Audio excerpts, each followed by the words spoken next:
morning. This is the Eager Beaver Show. You are listening to a True North Eager Beaver Media Incorporated podcast.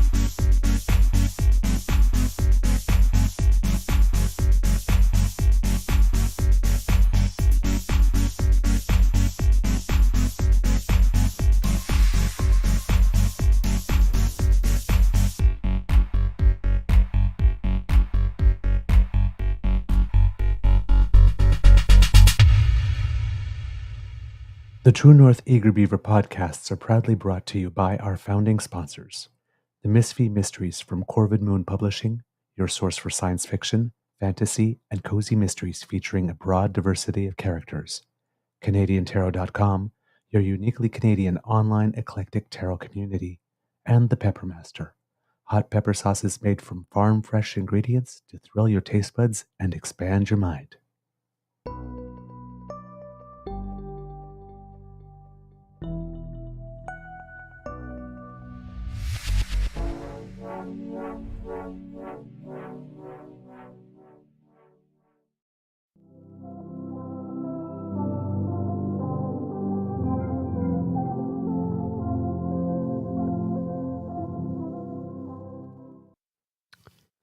You're muted. Well, There you go. good. Okay, let's try it again. Well, good morning and hello, kids, and welcome to season 4 and episode number 514 of the Daily Beaver Morning Show here on the Cryo Media Network. Yeah. Today, recording day is Friday. Thank God I'm flat day. November 15th, 2024. And it looks like it's going to be an okay day here at the Beaver Lodge. There's a little bit of sun, but not as bright as it usually is when it's a nice clear day. So maybe some overcast coming. I am your host, the Eager Beaver, pronouns he, him, hey, Mr. Beaver, eh? And with me, as always, is my good friend, Mr. Grizzly. Big thank you goes to our podcast founding sponsors, the Peppermaster, the Misfit Mysteries from Corvid Moon Publishing, and CanadianTarot.com. Have a good show for you today. But before we do anything else, looking absolutely phenomenal in pink, Mr. Grizzly, how is your mental health doing today, sir? Well, not terrible. I'm still not great. Still suffering from gastro issues, and I didn't sleep well last night. And of course, with the sertraline dreams, the dreams so vivid you wake up like you've never slept. Yeah, so that should be their tagline. Jeez, that's altogether that's a lot. Yeah. So whatever. I got a shitload of stuff to do today, so let's see what we can do this morning to get the day started correctly. All right. Well, yeah, maybe a little good cheer, a couple of laughs, some love from the best damn fam and all of podcasting. Get the day started off all right. Okay. In the news, we can start with what you actually had in the description a little bit there, Mr. Grizzly. Canada Post is officially on strike. The Canadian Union of Postal Worker members had voted for a 72-hour strike notice, and that time has expired. And therefore, we're pretty much in it right now. Almost the minute after the deadline had passed, there were pickets that had gone up. So there are 55,000 Canada Post workers across the country that are on strike. Talks had been going on for well over a year. Canada Post had offered an 11.5% increase over 4 years, but the union pretty much said that they need to double that. They asked for 22%. The union's also asking for improved retirement benefits and better health and safety conditions. Canada Post says that due to the strike, some post offices will have to be closed and mail and parcel delivery will be suspended. Canada Post, unfortunately, is in a situation in which it is losing money annually. It's down almost $500 million this year alone. One of the major reasons for that is stuff like Amazon and people using other courier services like Courier and FedEx and UPS and all that kind of stuff. Shortly before the strike officially started, Canada's Labour Minister said that Ottawa was sending additional resources to the bargaining table, saying that Canadians need for them to reach an agreement. As you know, with the federal government, things have been changing a little bit because they used to let these strikes go on. And when the rail strike came on, because rail is so essential to how goods circulate in Canada, when both rail companies kind of colluded or conspired, I mean, they didn't even have to talk because there was only two of them. One sent a signal, the other one followed, to both go on strike at the same time or to have a lockout at the same time, thus crippling the country. The federal government had to intervene with the ports. It was okay while while BC was just on strike because there were or Montreal had a stoppage because BC was still working. But now that they would both be, not working at the same time, well, now they've had to bring in the mediator, given how long, the dispute in Montreal has lasted since. It seems that the Maritime Employers Associations are really digging in. And it seems that maybe the bad part of them having used this tactic by going to the Industrial Relations Board of Canada to get them to go into mandatory arbitration rather than ordering a back-to-work legislation is that, the employers are now back to the old game. Like, we can wait out the federal government because if things get bad, well, now they won't even do back-to-work legislation. They'll just go to the RCRB. Yeah. So that's what's happening now, and that's what we see happening with Canada Post, because they've been in talks for well over a year. Deadline is passed. They've gone sailing by. There's nothing happening. And, well, we're getting close to the Christmas season, so Canada Post knows that if it just waits, that the federal government is going to do it again, because why not? Now they've done it twice. So you teach people. The thing with using an innovative trick once when you need it is that you create the precedent of it being used, and then you teach people what their next strategic move is. And it's wait you out because you will cave. You've just found a new way of caving. That's pretty much it. So, but again, I mean, the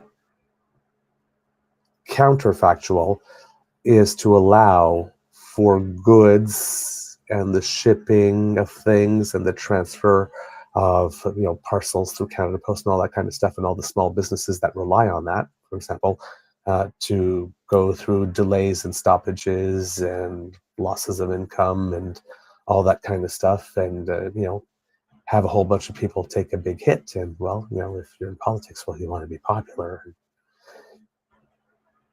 When you make 40 million people feel something rather than a few thousand, then that's not good for popularity. Just math. Right? So, but that's in a situation that we're in right now. So I would fully expect the people from Canada Post to just sit back and put their heels up on a desktop and just wait for things to get bad enough for the government to send them to arbitration. Now, it seems that the government probably saw this coming, because Ottawa is already sending the additional resources to the bargaining table, saying that Canadians need them to reach an agreement, which is what happened with the port workers. Mm-hmm. They did send in a federal negotiator, mediator, whatnot, to try and help, and it seems both parties agreed to that, but not binding arbitration, but someone to help.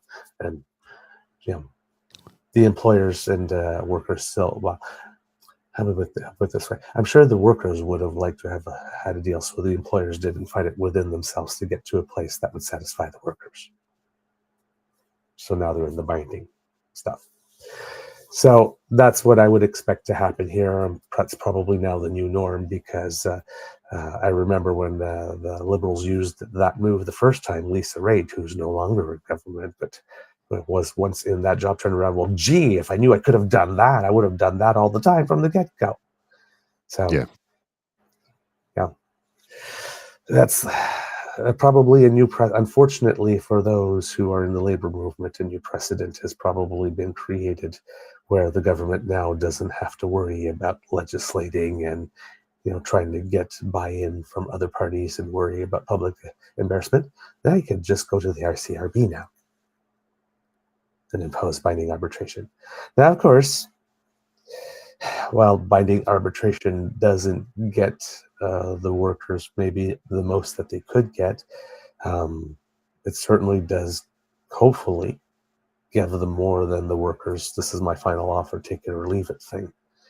So it does get a dispute resolved faster. So I mean, I'm not poo-pooing in any way on binding arbitration. It's more like the road we take to get there. Right. Because binding arbitration is a very, very, very, very good tool when used properly and everybody consents. Right. So yeah, Mr. Grizzly, do you have any thoughts about this? Well, as stated in the write-up, it's like I do question how many people in urban areas will be affected by this, and for that matter, do the younger generations even care? I do recognize that there are some folks whose small businesses in urban areas rely upon Canada Post to ship their goods across the country at, they usually have an agreed upon rate so that they can do it for less money than a private sector service would. And also, you have to consider that Canada Post will deliver to areas that private sectors carriers just don't. Purelator will not deliver any Canada Post items. Now, you have to remember Purelator is owned by Canada Post, so that makes perfect sense. But they do sort of operate independently. But they said, we're not picking up the slack because we're going to honor our union brothers and sisters in this. So do you see, and I don't see it happening, companies like Amazon that use delivery services for the urban areas, and like say FedEx or UPS or DHL or any of the other ones, and I don't know what other ones there are, but I can't see them going to rural areas or small communities because it's just not worth their while. Whereas Canada Post, I mean, they lose money on deliveries of that nature, but it's a service, it's a Crown Corp service, and it's been designed to reach all Canadians. So there will be millions of people affected by this. Sure. How many million? I don't know. The vast majority won't feel it very much. And I think that's the truth because, unless, of course, like I said earlier, if you're a small business in an urban area who relies on shipping your goods to remote parts of the country, you will definitely be affected by it. You can also turn around and use a private sector one for something locally. But if you're sending out to rural Saskatchewan, well, here you go. Here's a comment from Facebook. Somebody watching on Facebook. Lorna Irish. We live in rural Saskatchewan, and I really depend on Canada Post for online shopping. There are very few places to physically shop nearby, and to get anything unique for gifts, etc., we have to depend on the mail.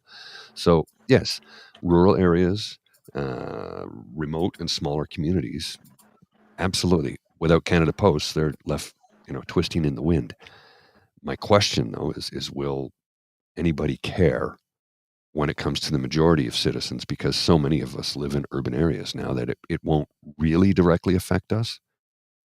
Keeping in mind that small businesses in urban areas do ship across the country into different areas, and they will feel the pinch because they don't have an alternative source. If you want to ship to rural northern Saskatchewan, well, it's Canada Post or it's nothing, because it's not in the interest of, FedEx or whomever to ship one small product to an area that they don't normally deliver. So people are going to feel it for sure. People in urban areas, I don't think for the most part will, and probably a lot of them don't care. I care that individuals are able to earn more money, get better pay, get better benefits, get guarantees on their contract. That I care about. And I hope they're able to do that. Just, will the vast majority of Canadians give a shit? That's the big question. You were muted there, sir. There we go. Yeah, I heard when I was typing that it was picking up, so I was trying to mute while I was doing that. I agree with you. That is a real and pertinent question. It's salient like you would not believe, because I mean, everybody needs their regular mail, and they won't get that. But for all the stuff, everybody that buys stuff through Amazon, if you're shipping gifts or whatnot like this, you have so many more options. Of course, when you're in an urban area, I think what is it, 80% of us within like Yes. 200 kilometers of the border or something. So I mean, Something like but that. yeah. But even in that, even in that part, we still have smaller towns and whatnot like this that Well, there's all someone kinds of small eventually can towns make around the case. in the Ottawa Valley here. There's all kinds of small That's towns not around the profitable. city, right? There's so Yeah. many small towns, small rural communities around Ottawa that are close enough that, if you purchase from Amazon and you live in, say, Russell, Ontario, you're actually closer to the Amazon distribution warehouse than I am, right? Because Right. there's one out that way. So, something like that, they won't feel the effect of the pinch because Intel Cobb and Dragonfly, and there's a number of them for local. But like I said, if you're living in Northern Ontario, it's Canada Post or it's nothing, Yep. right? I So agree. there will be a lot of people who will feel this. There's Cassie's saying, right here, husband's medical supplies via mail. Yes. So there will be a lot of people that will feel the pinch from this. Absolutely. My question is though, will because so many of us live in urban areas, will people take note and give a shit? And I think the sad comment is a lot of people won't. And I've already talked to people because what do I care? I'm like, it won't affect you, but what about, that person who relies upon a shipment of a medical device or a pharmaceutical product that only can be shipped via Canada Post to a remote area in Northern Ontario? What about that person? And they're like, what? Can't they just? No, those companies don't. Number one, they aren't able to ship pharmaceutical products, number one. Now, correct me if I'm wrong, but I believe that to be the case. Number one, but number two, they don't service those areas because it's not worth their while. There's no profit in it. And then somebody said, "Why don't we just if Canada Post keeps losing money, why don't we just shut it down?" I'm like, because there are millions of people who rely on it. Well, that's the thing the point you've made previously on the show, not this show, but on our show in other episodes, that when things are a service, if they can turn a profit, great. But they're not intended to. I mean, they still have to be operated efficiently, financially. I mean, it doesn't give you a pretext to just like throw money into Piss a it hole away. and careless. Yeah.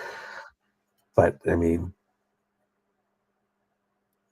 when the world changes, when you get disrupting technologies, all that stuff happens, but you still got to provide a service to an entire nation.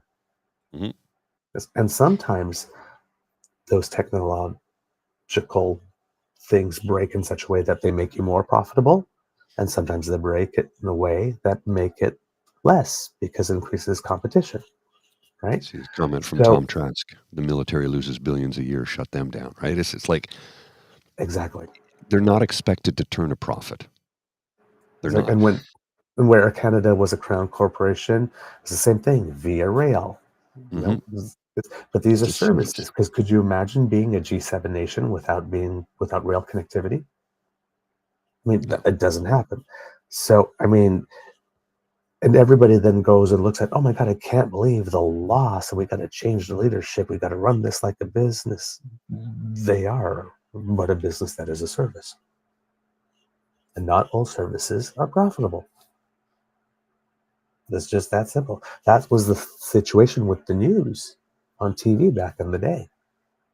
The news was not profitable, but it was an essential service. You got access to a broadcast license to the public airwaves, and you're making money on that.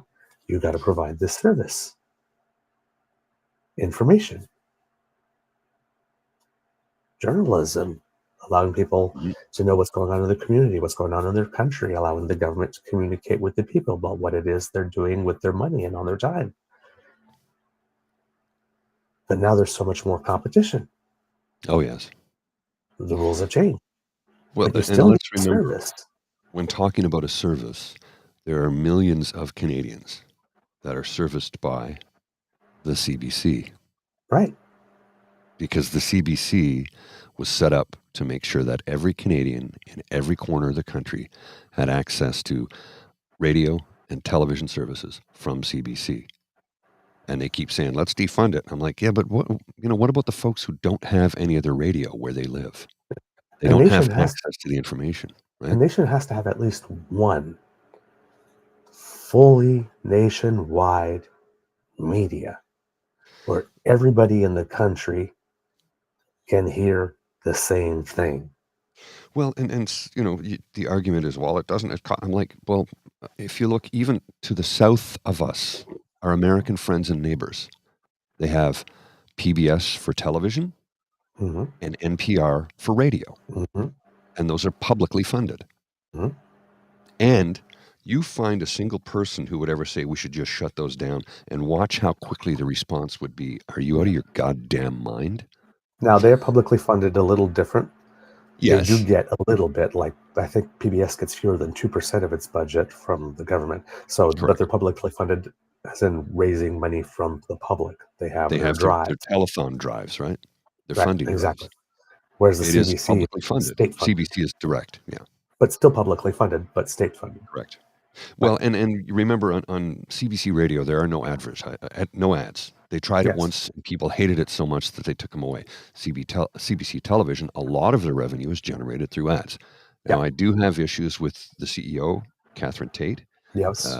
We She's all paid should. too damn much money. She's an elitist. She said, we fired 600 people and then handed out bonuses to everybody. I'm like, Yeah. no. Okay, no company should do that ever. A crown corp that is in service of all Canadians should be punished and reprimanded for that. She should be slapped across the fucking back of the hand for that. I'm not going to get, if I say the face, Not physically. proverbially, not physically. She should be punished for it. That money that she paid out to executive bonuses should be drawn back and sent out to those people who lost their jobs and rehire them, because those bonuses added up to more than those 600 jobs did. Hmm. So her attitude, nah, it's time for you to go, ma'am. Yeah. Your attitude is terrible. Yep. And she is leaving soon. There is a good replacement coming in, and hopefully she will look at the employees as valued members of the corp Yes. and not do what Catherine Tate did. I could not Okay, I agree got with you coffee. more. I got no notes. I got to get a coffee. Sorry, I'll be right back. No notes whatsoever. I am right with you. I am in strenuous and violent agreement. Oh my, yeah. I see her on camera, and even the energy she gives off is just like, no, that's not it. That's just not it. All right. While Mr. Grizzly is away, it seems that yesterday, and I do not know why I did not know about this beforehand, because I would have mentioned it on the show, there was a debate in the Nova Scotia election. I hope a lot of people watched it, because I hadn't heard that it was happening. Not sure how promoted it was. But during the debate, it seems that healthcare, housing prices, affordability, and coastal protection were the main issues, according to the news. I cannot report very much because I did not see it, but I will hopefully be able to watch it over the weekend and have something for you Monday on it. I'm just so sorry. I had no idea it happened. It just blew right past me. Tim Houston was quoted at once saying, as the carbon tax, well, of course, or carbon pricing, was one of the most heated, most contested part of the debates. And he said, the NDP are beholden to Jagmeet Singh in Ottawa. The Liberals are beholden to Justin Trudeau in Ottawa. I am only beholden to Nova Scotians. And I guess the part he didn't say out loud, but that we were supposed to hear, is because magically I am not beholden to Pierre Poilievre, even though he's got his hand up my butt and it's his voice you're hearing as I speak. Just saying. Liberal Party leader Zach Churchill said that he would replace the system that Nova Scotia has with the cap and trade system, similar to that which similar to that which Quebec has with California, and that Ontario did have with Quebec and California before Premier Doug Ford came along and decided that he was going to impose the federal backstop on all of us by killing the cap and trade program. And then try to gaslight us all into believing that the carbon price was something terrible that Justin Trudeau did to us, even though he made it such that it gets charged here in Ontario. It was all him. He did it. So, and this makes the Doug Ford move to pull out of the cap and trade system even more dumb, because the people that are saying that carbon regulatory pricing itself, or they can't see how it is that it reduces carbon, which it does. It's just simple behavioral economics, and it's worked many times in different other fields. But for those who don't see it, a cap and trade system is way more visible, right? Because there's an actual cap. So people can see what the cap is year after year, and they can see it go down, right? So it might be a little more easy to communicate. And if we're getting to a point now where people are deciding that carbon regulatory pricing that's embedded and transparent is, even though it is the most effective and way to do it, and the most economically efficient way to do it, is not politically popular, because you can say, tax, they are doing this to you. And, you can take all the, you can kill all public sentiment for it rather easily. Then maybe a cap and trade, even though a little more expensive, is the more publicly acceptable way to go. And Slightly if we more end up in a palatable. situation where more and more provinces and more states start joining that system, then all of a sudden Ontario, which was a pioneering leader and one of the 3 political jurisdictions to form it at the beginning and could shape its future all the way through, well, it's pulled out. And when they finally do join, they might be the 7th or 12th or 15th member, than one of the founding 3,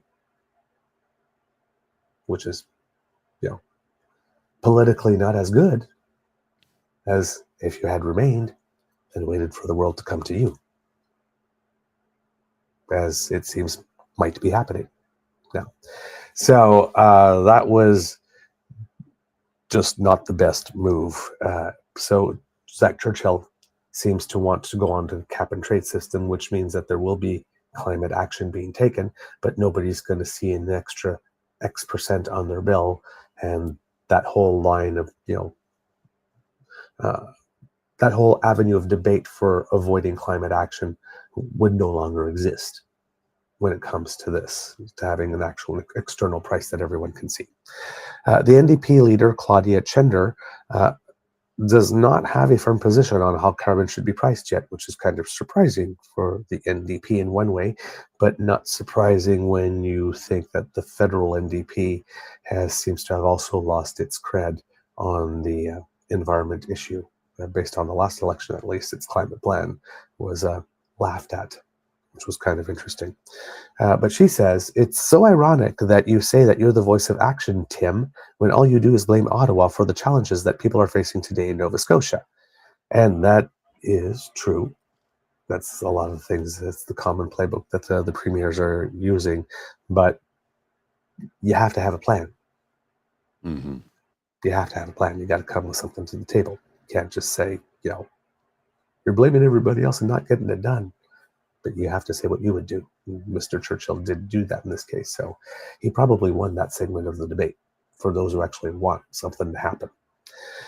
So nearly 3 weeks into the campaign, the parties have made a range of promises ranging from cutting taxes to attracting more healthcare workers and building more affordable homes, all while the population deals with record-breaking population growth. The province deals with record-breaking population growth, I should say. At dissolution, the PCs held 34 seats, the Liberals held 14, the NDP 6, and there was 1 independent. people go to the polls on November 26th. And there was that thing I mentioned yesterday with the Nova Scotia election. It seems that there was a bit of a scandal, and I believe it had to do with the PCs, if I'm not mistaken, and it involved Tim Hortons gift cards, which Yes. is kind of interesting. According to the CBC's Ali Thompson, the Nova Scotia Liberals are taking legal action against a progressive Conservative candidate after her campaign handed out gift cards at Tim Hortons in Lunenburg, Nova Scotia, saying the incident amounts to voter bribery. Oh my God, could you get a more Canadian story? The Liberals want Susan Corkin-Greek removed from the ballot in the upcoming provincial election, but the Nova Scotia Supreme Court confirmed Wednesday it will not hear the case until after voting day on November 26th. On Tuesday, the Liberals filed a complaint with Elections Nova Scotia for alleged vote buying by Corkin-Greek in breach of Section 327 of the Nova Scotia Elections Act. The Act stipulates, quote, every person is guilty of an offense who, directly or indirectly, offers a bribe to induce or influence another person to vote or refrain from voting for or against a particular candidate. Liberal leader Zach Churchill said the party acted after it received information from voters in the constituency that Corkin-Greek was handing out gift cards. Later Tuesday, the PC campaign manager in Lunenburg admitted to buying $51.75 worth of gift cards, each worth $2.07, the price of a small cup of coffee, to hand out to Tim Hortons patrons. The manager, Peter Zwicker, subsequently resigned. The candidate did not know that happened, wrote Zwicker in a statement. I'm sincerely sorry that my actions have caused a distraction to a candidate I have so much respect for. In a news release Wednesday, the Liberals said that given the, quote, admission by Corkin-Greek's campaign manager, it filed a petition under the Controverted Elections Act on Tuesday. Ooh, that sounds so formal. The Controverted Elections Act. The petition seeks a declaration from the Nova Scotia Supreme Court that the incident constitutes corrupt practices under the Election Act. The effect of such findings, if granted by the court, would be to disqualify Ms. Corkin-Greek from being eligible to be elected to sit or in the House. Eligible to be elected or to sit in the House of Assembly. Sorry, I put the emphasis on the wrong word when I was reading it the first time. The emphasis on the wrong syllable. Yep. On Wednesday, a spokesperson of the Nova Scotia Judiciary said upon review of the petition, the Controverted Elections Act, and case law, the court determined it would not schedule a date for the matter until after Election Day, November 26th. Corkin-Greek could not immediately be reached for comment Wednesday. I guess not.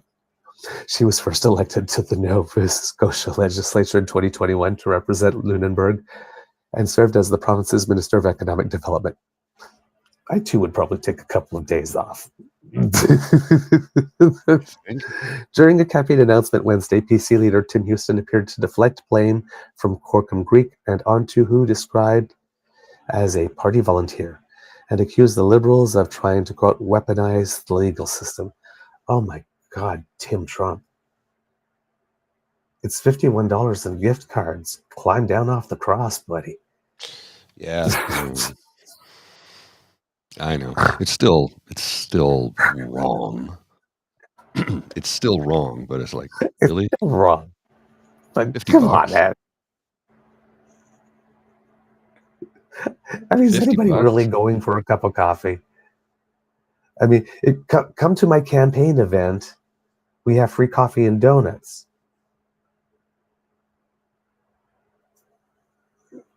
I mean, yes, it is wrong. It is wrong.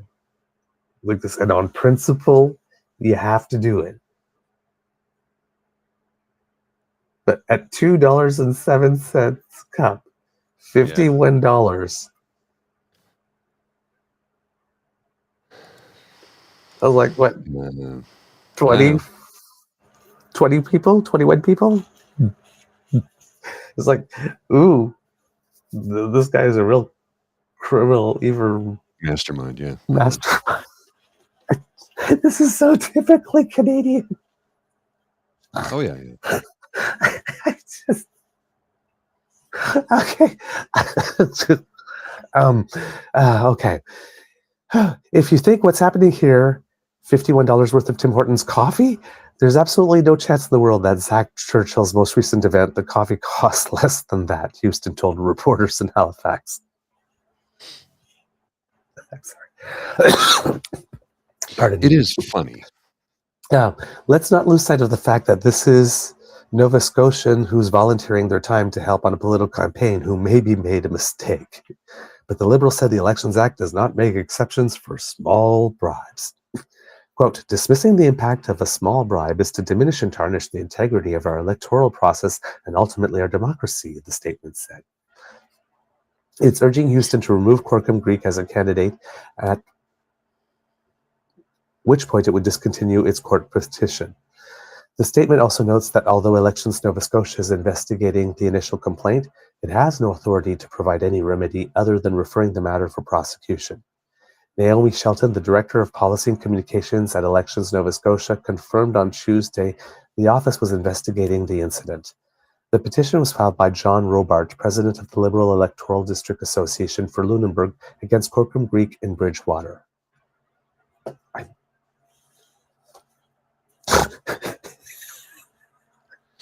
I know, it's all just so ridiculous. I know, but it's...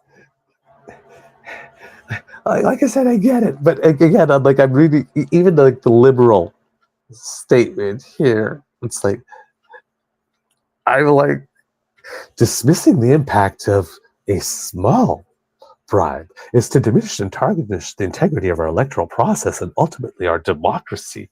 Like I can see like the angel wings and the harps, and it's like, we just cannot have that. Oh my God!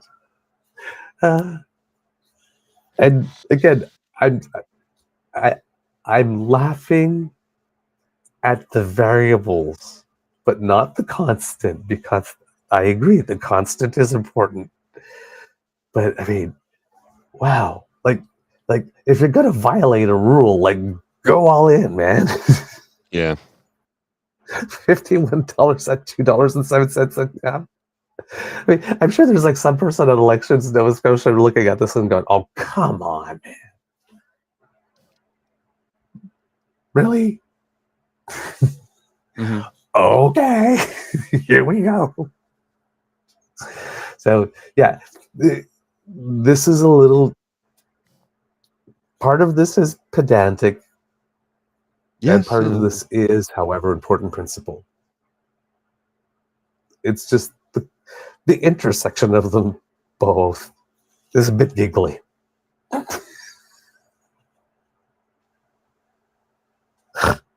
Okay.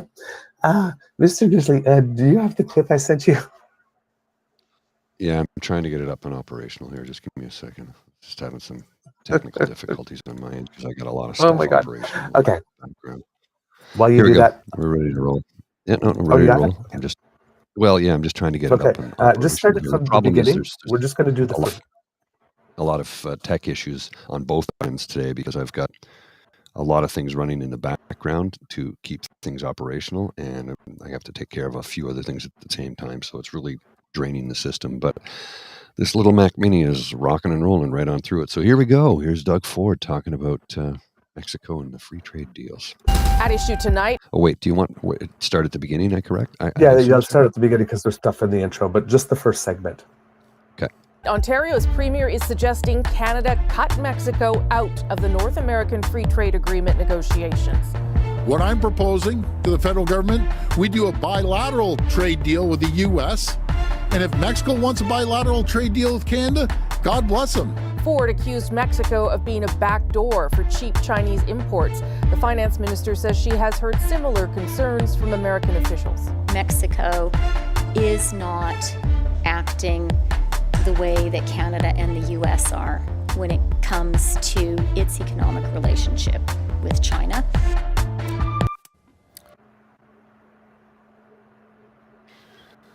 Keep going. Oh, keep going. Oh, I'm sorry. I didn't know. Yeah, the segment. Yeah, the first segment is that. Sorry. on the table here. How much will that issue, that China factor into these discussions? I'm Rosemary Barton here to break it all down tonight. Chantal Hébert, Andrew Coyne, and Aaron Wary is in for Althea Raj this week. Nice to see you all. I'll start with you, Chantal. What do you make of Ford's comments? There is some truth to what they're saying, that Minister Freeland acknowledged that Chinese parts are making their way to Mexico, and that probably doesn't quite follow the rules of the free trade agreement. What do you make of what he said? And that is kind of an advance warning on two scores. The first to Mexico, obviously, because this renegotiation or revision is set for 2026. It will happen. But also a warning, I guess, to the federal government that it's going to be harder to lead a response going forward. Because others who have elections coming are not relying on a government that's got maybe 6 to 9 months to an election. That being said, I am uneasy strategically with the notion that Mexico, Canada, Ontario would start sending signals of what they would cave on at a negotiating table before they even get to it. Yeah. A little curious, too, that the federal government would say that, I think, it's not that they're saying it's on the table, but acknowledging it, because the federal government has put in place tariffs against China, and that was something Donald Trump was quite pleased to hear. So I'm not sure, to Chantal's point, Andrew, what the strategy was there either. I think Mr. Ford is either panicking and or seeking opportunity in here of the worst and most short-sighted kind. Leave aside the issue of the tariffs. Ordinarily, I would have no problem with Mexico letting stuff in tariff-free, but there is a legitimate security issue when it comes to China. Sure. But to solve, quote unquote, that problem by bilateralizing a trilateral trade deal is the exact worst response to dealing with the Trump challenge or threat. What we need to be doing is working together, Canada and Mexico, and not just that, but Canada and its allies generally. But let's stick with the trade deal. The worst thing you could do would be to have two bilateral trade deals, Canada-U.S. and U.S.-Mexico, because then United States becomes the hub and we become the spokes. You can locate a plant in the United States and serve all three markets simultaneously. We don't want that. We want a trilateral trade deal that's in our strategic advantage as a country. So for Mr. Ford to be going off half-cocked like this, I think is really unfortunate and not helpful at this particular moment. I agree with Chantal that part of the problem is we've got basically a lame duck government and a lame duck prime minister in Ottawa. And it, I think, advances the argument for saying maybe we need to have an election sooner rather than later. Because if this is replicated by other provinces, this is hurting our national interests and it's dividing the country. If Mr. Ford had his way and we bilateralists for the sake of the Ontario auto industry, there's other parts of the country that are going to pay the price for that who are not going to be terribly happy. So I would hope that the federal government will ignore this particular suggestion. Aaron? Well, I don't know that they've ignored it, right? You heard Chrystia Freeland come out a day later and put it pretty delicately, though, to say, yeah, we have heard these concerns about Mexico and, we share them. Or I think she said at one point, we have sympathy for those concerns. I think Chantal kind of hinted at it. It's hard to ignore the fact that Doug Ford may have an election coming up even sooner than the next federal election. Yeah. And it's tempting to read it in that context. I think from the federal government perspective, I think if you go back to the last negotiation, they did have in Jerry Dias and other people these voices sort of outside the tent that would periodically sound more bellicose, would rattle some sabers. Maybe there's something of that going on. I think, though, as Andrew says, there's a thin line between some saber rattling and maybe some sort of reckless getting ahead of things. I think there's also a lot of history between Canada and Mexico. Going back to the previous negotiation when, Canada thought Mexico threw Canada under the bus and Mexico thought Canada had tried to throw them under the bus. So I think maybe there's some of that too. But I also think that this just, again, goes back to Donald Trump. When there's a disruption, a threat like that, you sometimes get people, trying to kind of save themselves or put themselves in a better position at the expense of other people. Yeah, Chantal? Okay, but in the end, and I want to pick up on the notion of an election, the first problem is you do not have someone that has a strong mandate to negotiate for Canada. whether you like it or not, there will be an election in this country. People read polls, and it's kind of a free-for-all. And that does argue for an election sooner rather than later, so that Canadians can decide, and they can decide that Justin Trudeau is fine to be dealing with Donald Trump. He did okay in the previous round, but he cannot continue to pretend that he is that same person with that same level of moral authority anymore. No, And but when we're not. Chrystia Freeland- Go ahead. Yeah, but when Chrystia Freeland says that, she may have a point, but it also comes across as she's trying not to antagonize the Ontario Premier because there's a federal election coming. Yeah, except, I mean, they're not dealing with this issue until January, and the issue of that's tomorrow. Kuzma, yeah, and the issue of Kuzma is 2026. So do they not have the right to make positions and take positions until then?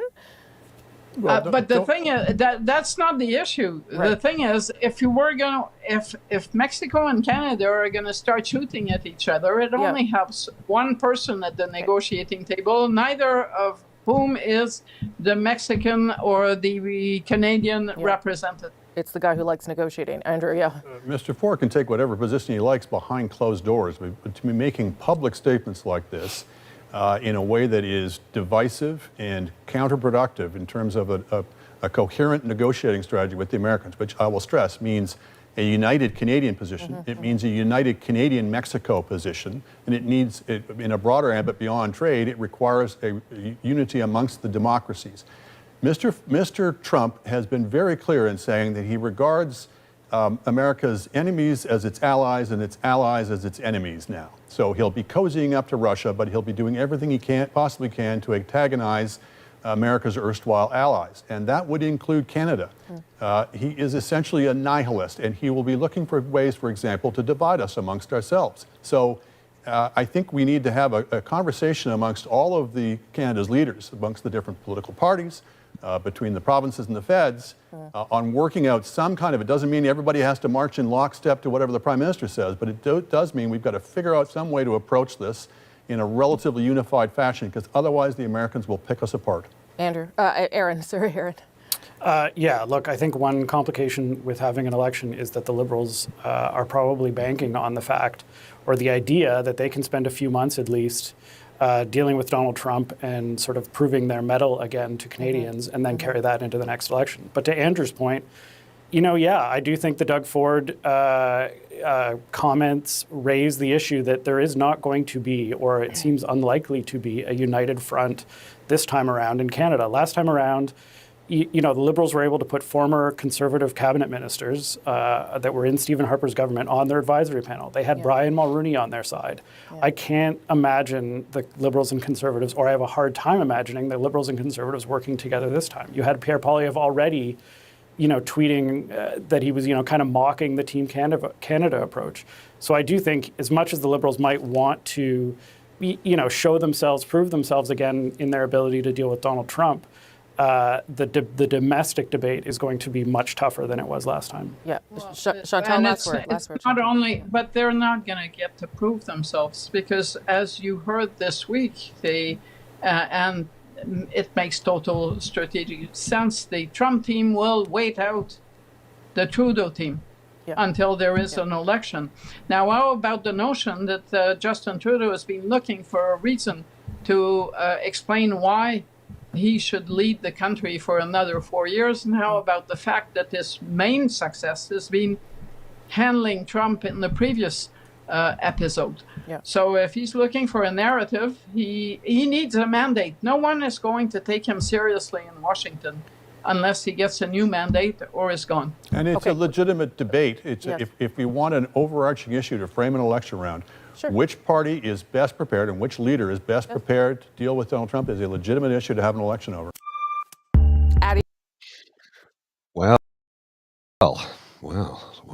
Well, that was interesting. Mr. Beaver will rejoin in just a second. He had to log off for a few minutes because he was having some technical glitches on his end. Hopefully things will... there, I think he's just rejoining now. Yeah, hang on, I'll bring him on in. Oops, I don't know where. There we go. Sir. There we go. The phone was getting hot.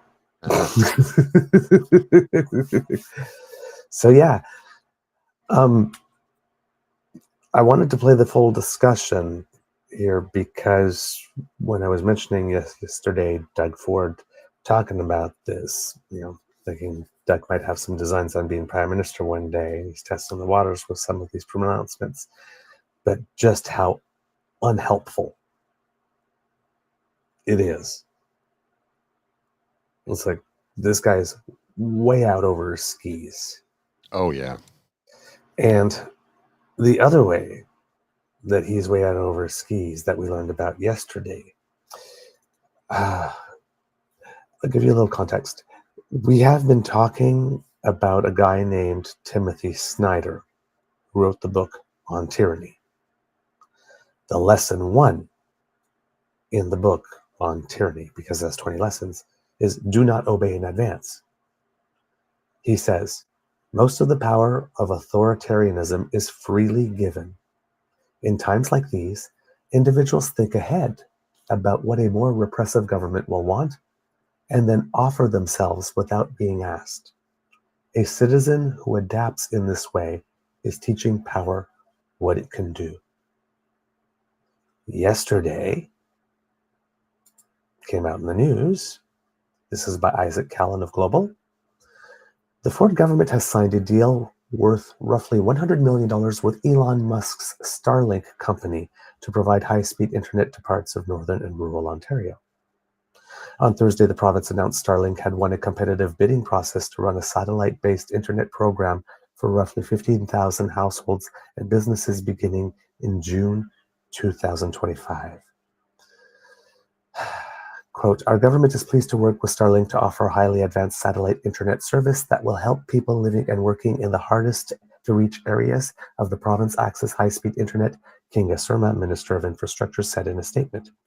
Quote, our government knows how essential it is to have access to online services and supports, which is why we are using all viable options and technologies, including fiber, fixed wireless, and satellite, to ensure every community across the province has access by end of 2025. Never mind that the federal government just handed a multi-billion-dollar loan for us to be able to do that with Telesat here in Canada, but okay. Surma also said the value of the deal was roughly $100 million, with registrations for the program set to begin in the spring. Starlink uses low-orbiting satellites to deliver fast internet in places where traditional connections are harder to install and maintain. It is run and engineered by SpaceX, which also oversees Musk's rocket program. Infrastructure Ontario said the deal included a requirement that Starlink engage with Indigenous communities, which could be served by the program. The engagement should also, where possible, create local economic opportunities, training, and jobs. Starlink has already demonstrated the technology in Northern Ontario through a rollout to the Pikangikum First Nation in 2020. The award of the significant contract to Musk's internet business comes as the entrepreneur prepares to take a key role in Donald Trump's second presidency, in charge of a department responsible for finding government waste. And that's why the timing of this is particularly not good, optic-wise. Musk took center stage during the election campaign, advising Trump, promoting his content on his social media platform X and appearing with him. SpaceX, which is in charge of the Starlink program, won after a, quote, robust and transparent and competitive and fair technical and financial evaluation of multiple qualified parties, said Michael Lindsay, CEO of Infrastructure Ontario. The Trump administration Musk is set to be a part of has promised to introduce fees on all foreign imports, including those from Ontario. During the campaign, Trump threatened to levy the blanket tariffs of 10% on or more on all goods coming into the U.S., with even heavier trade restrictions placed on Chinese goods. He also said he would look to renegotiate the Canada-United States-Mexico Agreement, NAFTA's replacement. The trade pact is up for negotiation in 2026. Ontario Premier Doug Ford has dismissed the threat, suggesting he doesn't think tariffs on products from the province are likely. Quote, he tried that last time, and that didn't last too long. It lasted about 4 weeks, Ford said the day after Trump won the U.S. election. So Trump not Trump, well, Trump, yes, Doug Trump, maybe thinking that if he announces a little contract for Leon's, that maybe we won't get some tariffs because, this is all transactional now. But I mean,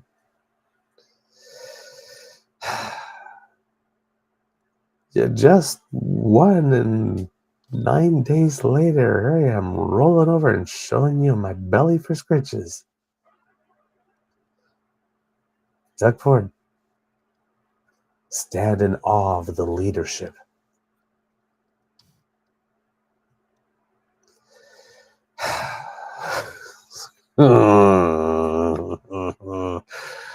All right. Tonight, if you are interested in all the stuff related to Coots, on the Fifth Estate at 9 p.m. on CBC, there will be an episode titled, did I not note the title? I guess you didn't. I think I did not note the title of it. No, sorry, Conspiracy in Coots. I did note the title. Conspiracy in Coots. And that will be on the Fifth Estate at 9 p.m. I believe it is tonight. And they have a segment in there where they're interviewing 2 of the Coots 4. I'm thinking the 2 that had pled guilty, so they didn't have a trial. And one of them is talking about what they're worried about. And the quote goes something like this: "The government will call the Insurrection Act. Then what happens is the UN comes in with Chinese troops, and there is an imminent invasion of Chinese troops on Canadian and American soil." That's what this person's fear was, that this is where we were going. Okay. Now, mind you, that China, even though it is being very aggressive on the international scene and very much saber-rattling with Taiwan, and they don't do the invasion US style.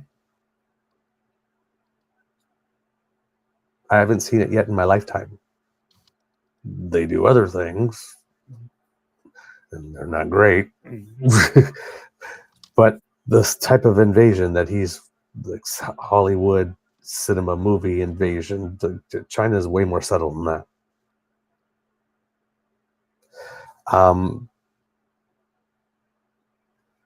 I'm pretty sure that China is a little more interested in occupying the China Sea area than crossing halfway across the globe to invade us.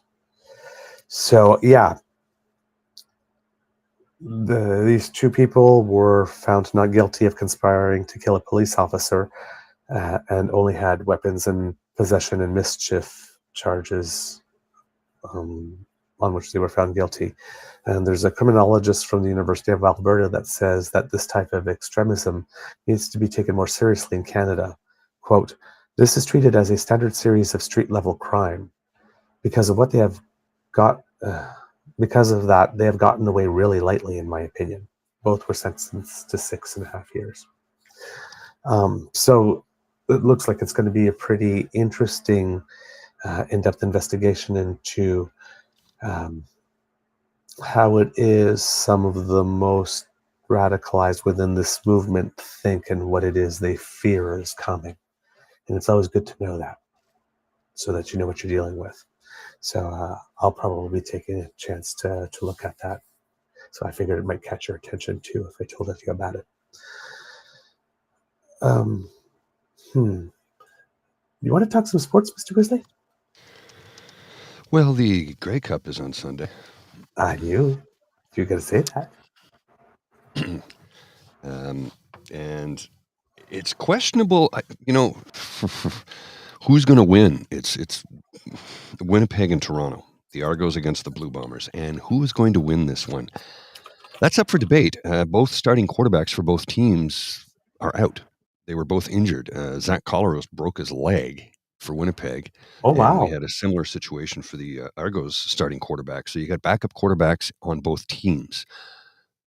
Now, both backup quarterbacks came in, fulfilled their duty, and pulled out the victory for both teams. So who's going to win this one? I honestly don't know.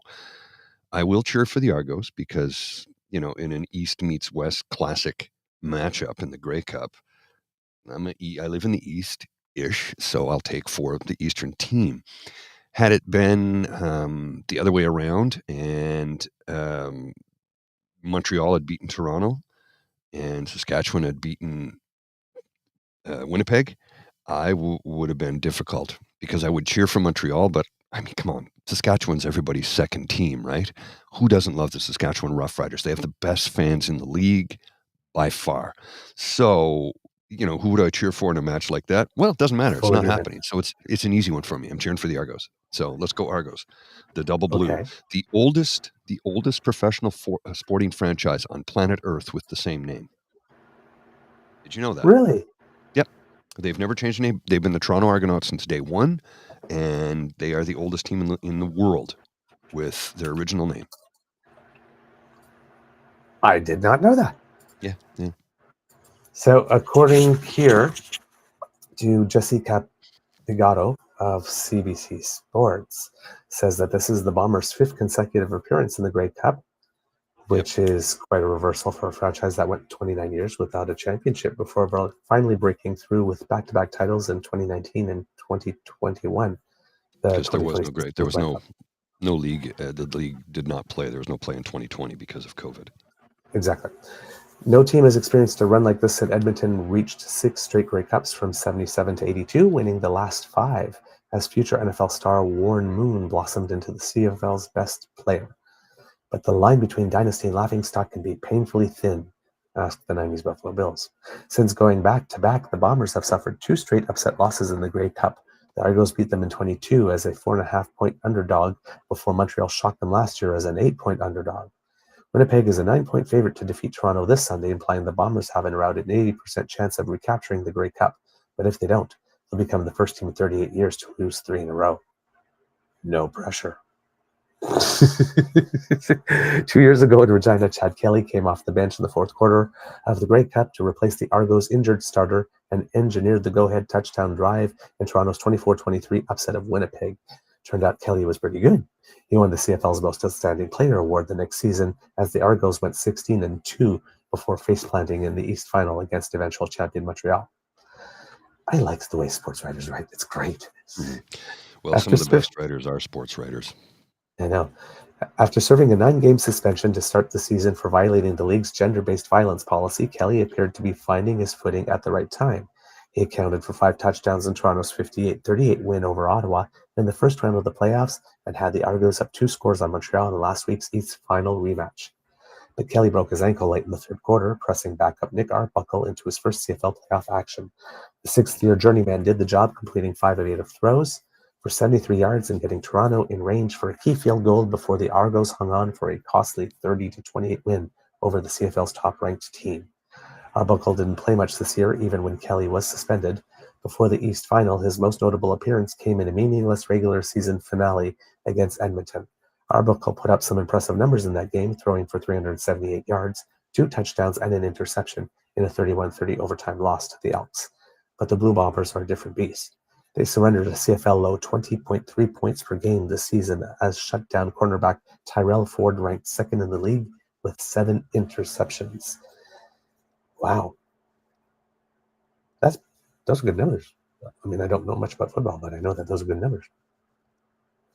Winnipeg's own Brady Oliveira led the CFL in rushing yards for the 2nd straight season and is once again a finalist for the Most Outstanding Player award, along with Hamilton quarterback Bo Levi-Mitchell. I hope I'm pronouncing that right. Bo Levi-Mitchell? Levy? Bo Levi-Mitchell. Yeah, Bo Levi-Mitchell. Oliveira is also up for most... Oliveira? No, Bo Levi-Mitchell. Or Levy. Yeah. Oh, you know what? I don't know if it's Levy or Levi. Yeah, I can't remember. Oliveira is also up for Most Outstanding Canadian, which he won last year after becoming just the 15th player in CFL history to gain 2,000 yards from scrimmage in a season. And that's how you know I don't watch it all that much, that I'm a bandwagoner, because I can't pronounce the name of the players when I read them. Because if I watched it, I would know, because I would hear the announcer say it, and then it would register. That's how you can always tell if the person reading the sports news actually watches the sports that they're giving the news about. I didn't. Oliveira's stellar running helped Winnipeg rebound from an 0-4 start to finish 11-7 and top the West Division standing for the fourth straight time. Hat tip also to a semi-miraculous wind gust that helped the Bombers win their regular season finale at Montreal to clinch the division and first round bye. He added 119 yards rushing and a touchdown in last week's decisive 38-22 victory over Saskatchewan in the West Final. That surprised me, actually, how decisive it was. On Sunday, Winnipeg will need Oliveira to help open things up for veteran quarterback Zach Collaros. He was sacked a total of 12 times, ouch, as Toronto swept the season series 16-14 and 14-11 wins in weeks 8 and 19, respectively. Time and again in pro football, we've seen an overwhelming pass rush pave the way for a major upset.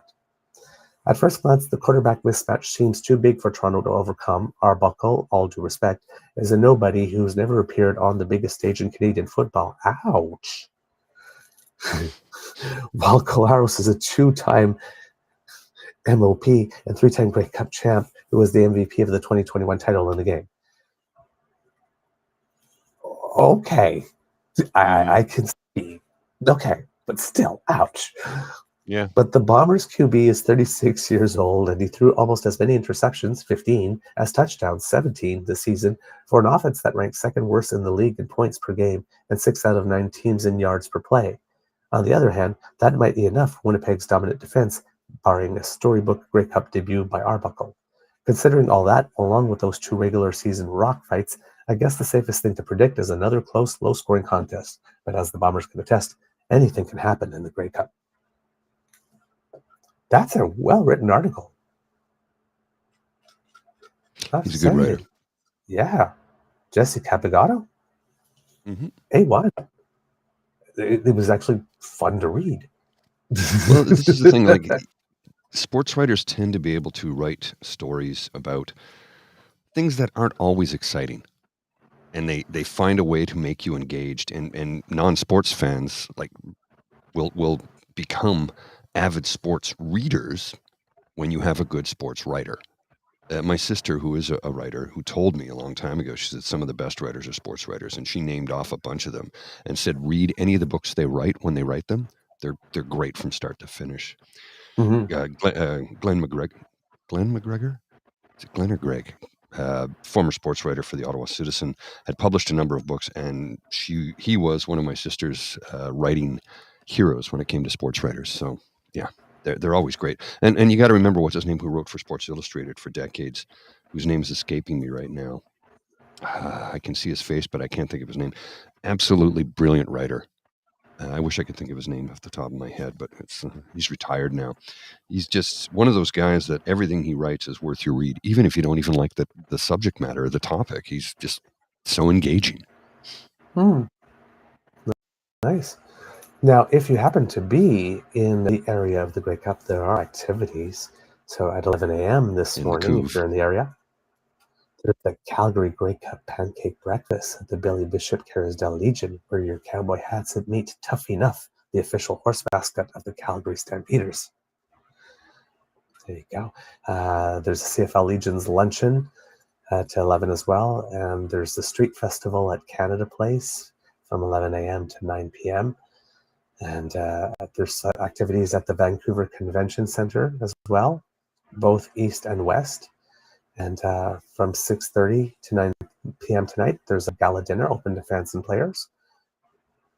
Black tie and Team Pride colors. And there'll be a performance by 5440.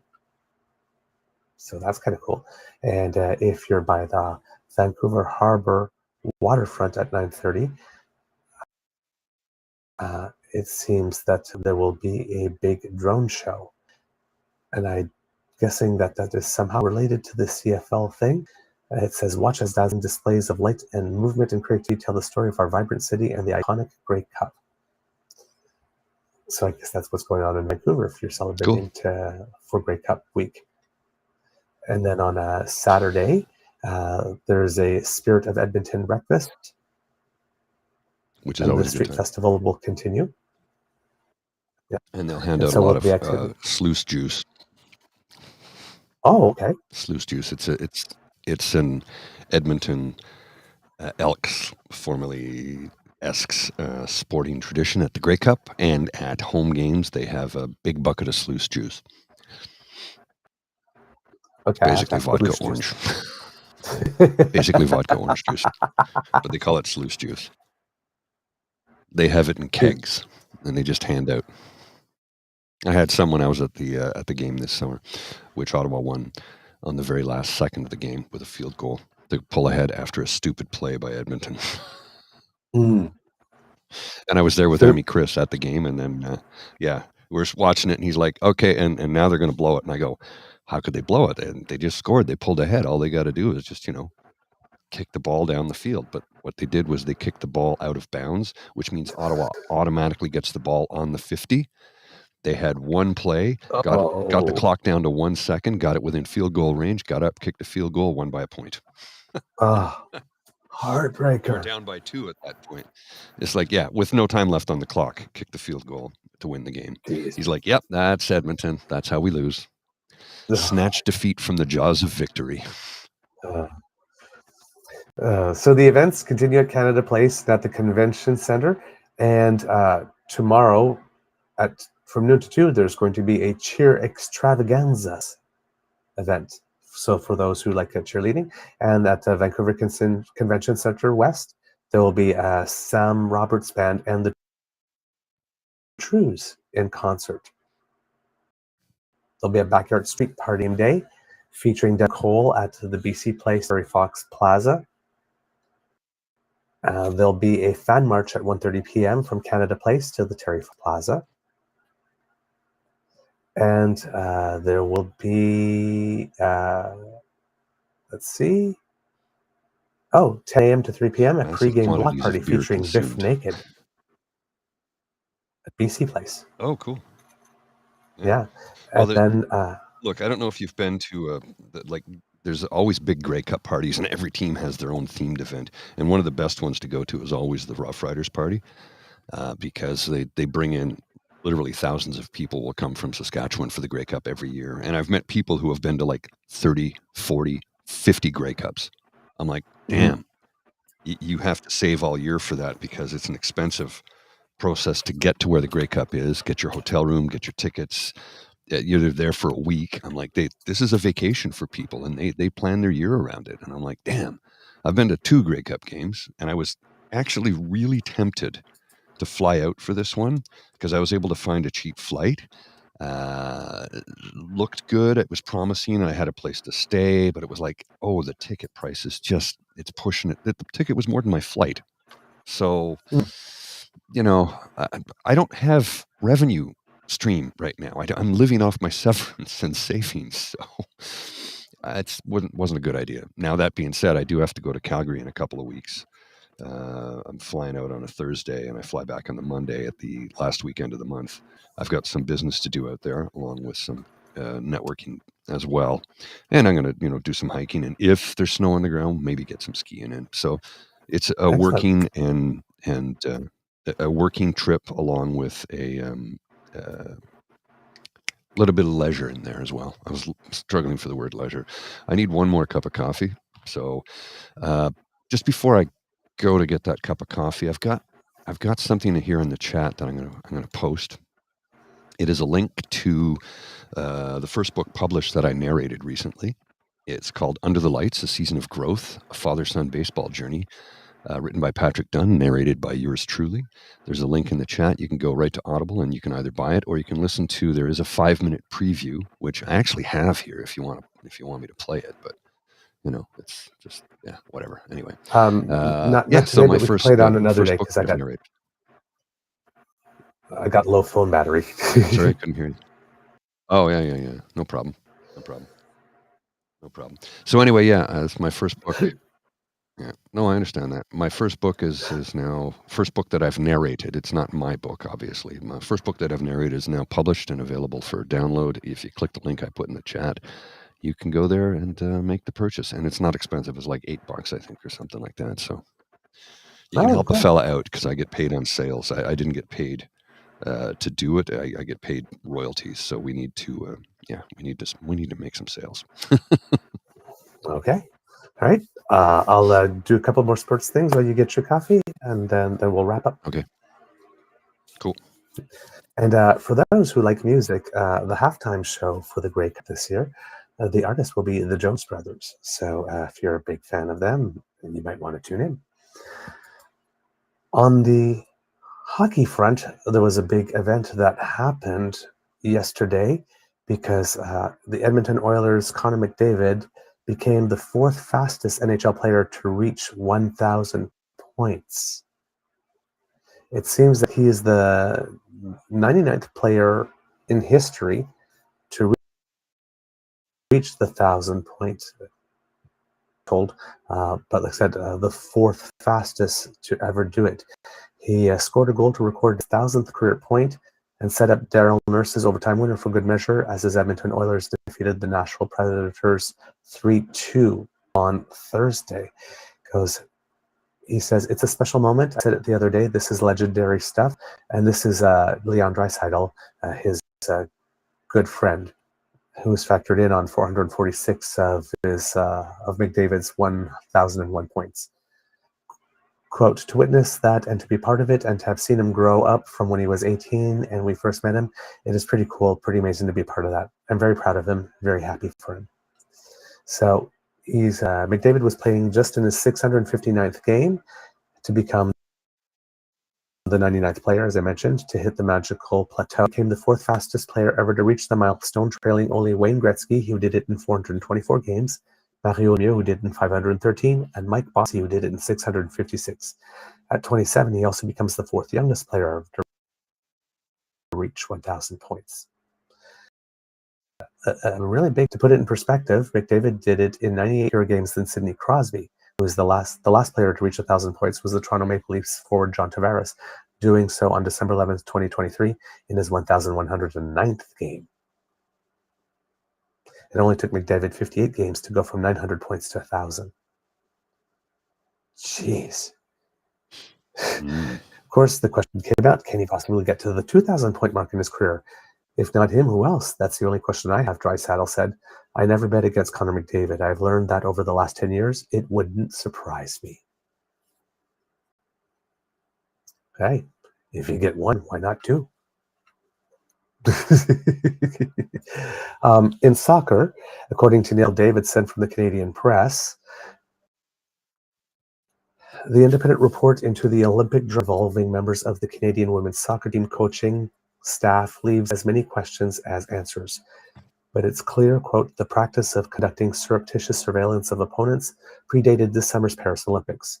As a result, Canada Soccer says women's head coach Bev Priestman, assistant coach Jasmine Mander, and analyst Joey Lombardi, all serving a one-year FIFA ban for their role in the scandal, will not be back. Quote, these three individuals currently suspended by FIFA will not be returning, Canada Soccer said in a news release. New head coach for the women's national team will commence shortly.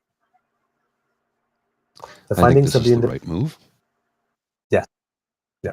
The findings of the independent investigator revealed that the incident itself was a symptom of a difficult and unacceptable past culture within the national teams, Canada Soccer Chief Executive Officer and General Secretary Kevin Blue and President and Board Chair Peter Ogrusso said in a separate statement posted to social media. Quote, quite simply, while players on the national teams performed admirably, cultural standards and management of the programs dating back several years fell short of expectations. The investigation is incomplete in that former coach John Herdman has yet to give evidence, with Canada Soccer saying, quote, it has, quote, initiated a proceeding with respect to Mr. Herdman under its disciplinary code. Potential violations of the Canada Soccer Code of Conduct and Ethics by the former head coach of the men's national team were identified, Canada Soccer said in its release. Added Blue and Ogrusso, quote, with this investigation now concluded, we are in the process of taking disciplinary steps. These actions will be private. According to Canada Soccer's disciplinary code, sanctions available to a discipline hearing can range from a written notice of admonishment to a lifetime suspension. In the interim, the governing body changes coming in the wake of the independent report by Sonia Regenbogen from the law firm of Matthew Dinsdale and Clark. Canada Soccer unethical behaviors, ethics training for coaches and staffs, and the creation of a new independent committee. They also say that those wanting the full story of what happened in Paris will be disappointed. Canada Soccer did not release the entire report, which is said to be some 400-point summary it did make public contains some 135 redactions. Canada Soccer said it supported Regenbogen's decision that while the investigation would not accept evidence from anonymous sources, those who did take part would not have their identity revealed. It said it did so, quote, to strike the best possible balance of transparency, disclosing as much information as possible with our legal and ethical responsibility to maintain confidentiality of personal identities, especially in the context of a human resources investigation. The conclusions and findings are consistent and not flattering, regardless of redactions, Blue said in an interview. In addition to the summary report, Canada Soccer issued a news release, 2 background documents, and a blog post from its CEO and president. The report states there was internal pushback in Paris over the drone use. Quote, some assistant coaches and staff members on opponents but did not feel they could challenge the authority of the head coach. 2 of the women's national team acts of improper surveillance preceding the 2024 Paris 6, Canada Soccer said in its release. That is not good.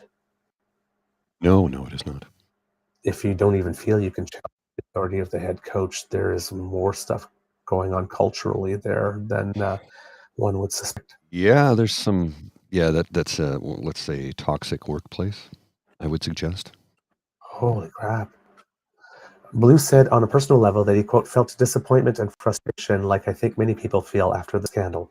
The lack of a comment from Herdman is perhaps not surprising, given information contained in the FIFA Appeals Committee ruling on the scandal suggested drone use started under him. Herdman took over the women's team in 2011 and switched to the Canadian men in January 2018. He quit Canada Soccer last August to take over the Toronto FC. Canada Soccer said Herdman was unable to be interviewed by Regenbogen due to scheduling issues. There was more than a 3-month window to meet, given Regenbogen was tasked with the review on July 30th. She delivered it to Canada Soccer on November 5th. Herdman, who had said to cooperate with the review, has declined to comment on the drone scandal, citing, quote, the integrity of the investigation. But he has repeated that his record was clean at the Olympics and World Cups. Quote, I can again clarify that at a FIFA World Cup pinnacle event, Olympic Games, and at a Youth World Cup, those activities had not been undertaken, he said in July, and I've got nothing else to say on that matter. Toronto FC issued a brief statement on Herdman's behalf. Quote, Maple Leaf Sports and Entertainment is in receipt of the public report from Canada Soccer today, outlining the findings of the external investigation into scouting practices and potential involvement of current members of the Toronto FC staff, the statement read. The organization will thoroughly review and process the report's findings over the coming days. Both MLSC and Toronto FC will reserve any further comment until that review process has been completed. An immediate response. The report does not clear Blue and Oguruso of any knowledge or involvement in the drone use, and it says the Canadian players did not see the footage obtained surreptitiously at the Olympics. At least there's that. There was another drone incident in June at Copa America that resulted in a member of the Canada men's team staff having their credential revoked and Canada Soccer being fined. During the ensuing disciplinary process by the tournament organizer, CONMEBOL, Canada Soccer argued the drones filming an empty pitch for the purposes of a motivation and promotional video and did not inappropriately film a training session. I find that the use of a drone at the Copa America tournament was very different to the Paris Olympics drone incident, Regenbogen wrote. So this seems to have been confirmed to be a fact. The report also current men's coach Jesse Marsh became aware. He told staff that drone filming, quote, for legitimate purpose such as filming the men's team's own practice sessions must be cleared in advance. The Paris scandal unfolded when New Zealand's Olympic Committee complained to the IOC's integrity unit that drones had been flown over a pair of pre-tournament practice sessions ahead of its opening game against Canada. Mander and Lombardi were sent home immediately. Priestman initially withdrew from coaching the opening game, but was subsequently also sent home by Canada Soccer after more information came to light. The case was referred to the FIFA Appeal Committee, which banned Priestman and the 2 staffers from taking part in any football-related activity for a period of 1 year, quote, for offensive behavior and violation of the principles of fair play, end quote. Canada would have docked 6 points at the Olympic tournament, and Canada Soccer fined 200,000 Swiss francs, or $306,470 Canadian. Canada Soccer announced the independent review following that ruling, saying it would, quote, continue to communicate regularly about this issue and take swift, decisive steps to restore public trust. So, big development. Yeah. And the final little bit of sports world is that CBC has announced that it will be broadcasting 17 PWHL Saturday games. Boom. Oh, awesome. Yeah. Yeah, because last year Mr. I think it was only available on YouTube. Right, exactly. So this is For a the big most step part. forward. Yeah, Yeah. massive. Mr. Grizzly, do you have anything to say before we wrap it up? No, not really. I think we've pretty much covered it. There's about a dozen other things we could go into, but we'd be here for 4 hours, and we don't have the time, and I have other things to do. Like I said, it's just. But I will put this on the screen if anybody wants to scan it. That will take you directly to the link. You can see that little QR code. That'll take you to Audible, and if you want to make a purchase of that book that I narrated, it would help me out. So I really would appreciate that if you can do it. That'd be great. And if not, no worries. No worries. If you could just share that link with people. There is a 5-minute preview of the book, so it gives you an idea of what it's about and how it sounds. So, yeah, if you can scan that or you can go directly to the link that I will put on the screen. It's a long link, though, so I don't expect you to necessarily copy that, but I will put it back in the chat for those of you who would like to, surf on over and check it out. I know it's self-serving, but, you got to promote, right? Got to promote. Absolutely. It's all about shameless self-promotion Absolutely. these days. Absolutely. Your corner. All right, so Cubs, that's the end of this episode of the Daily Beaver Morning Show. We hope that you love listening to us because we love making this for you. Remember that sharing is caring and word of mouth is priceless, and you have the mouths from which we want the word to come. So tell your peeps and poops all about us. It's very important. Right? Now, if you don't want to have to, thanks to the Ray Girl. She sponsors our podpage, podpage.com/TrueNorthEagerBeaver. Lowercase letters with a hyphen between each one of those words. Go there, or if you scan that QR code that's just appeared, and you click subscribe. When we have something fresh off the bandwidth, it comes directly to you. It's that easy. Now, if you would like to support us in other ways, so make like Kit Lane, surf on down to it. And then you will find our buttons, like, share, and subscribe. Oh, it seems that my camera has disappeared facing front, so you can still hear me, but can't see me. You're frozen on the screen here, but that's fine. All right, so we'll do that this way. So I'll be a disembodied voice. There you go. So please go there, click like, share, and subscribe. Now, if you'd like to support us financially to help us underwrite the costs of producing this, you can go to our coffee page where you will find our tip jar. The QR code by Mr. Grizzly's head will bring you there. So we can now see you because you've got your other camera feed up, but you've got no audio through that one yet. So we're still working out some glitches, as you can tell. There we go. So I need to keep both feeds up for you to be audible, though, because if I take one down, you won't be heard. So yes. So that's coffee, ko-fi.com/eagerbeaver, lowercase letters. And there you will find our tip jar. Anything you can contribute would be greatly appreciated. Thank you so. Oops, sorry, that was my bad. Sorry, okay. Now, if you can't contribute financially, don't worry. The gift of your attention is the one that matters most to us, and we like to hear from you. So write to us at truenortheagerbeaver@gmail.com. You can find us on Twitter and now at Blue Sky at TrueEager, Facebook, True North Eager Beaver, and right down here if you're listening on YouTube in the comments section.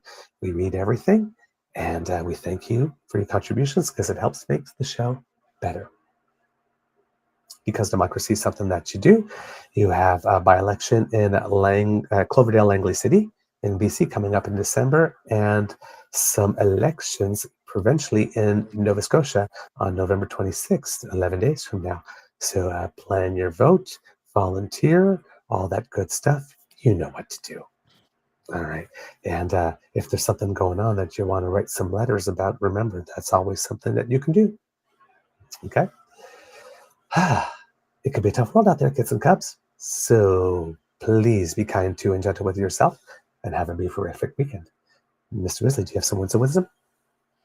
Don't go overboard on this weekend if you're watching the Grey Cup game. In other words, feel free to indulge in beverages of your choice, but try not to go overboard so it doesn't ruin your Monday morning. Indeed.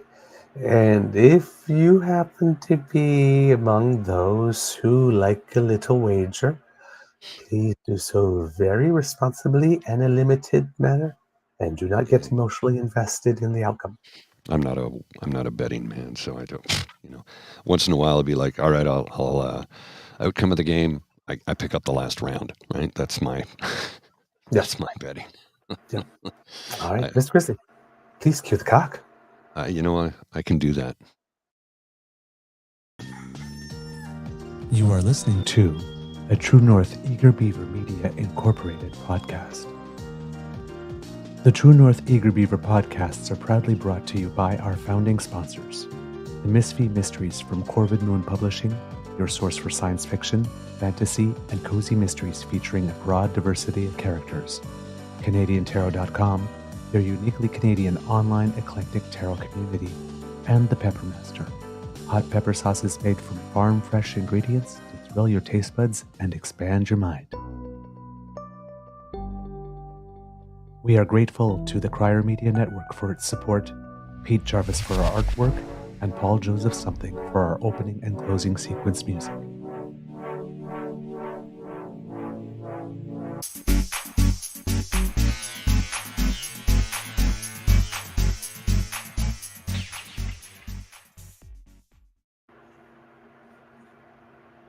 Sounds like you've got an air conditioner running in the background there. Yeah. It's really loud. CPU working overtime. Yeah, I think so. Alrighty. I don't really have anything for an Easter egg day, to be honest with you. There's a few things I need to address next week that I didn't have time to get to today, but I can try and address them if I remember by Monday. Some comments that I read about from a few different folks, and it's like, yeah, we can address them. And nothing bad, nothing harsh, just some constructive criticism, if you will. And, we'll address it when we have the time to do so, but it won't be today. So, yeah, that's kind of the only Easter egg I've got for today is to address some other Easter eggs. All right. I'll make a note of it. Everyone, have a beaver and happy great cupping. Yes. All right. We'll see you.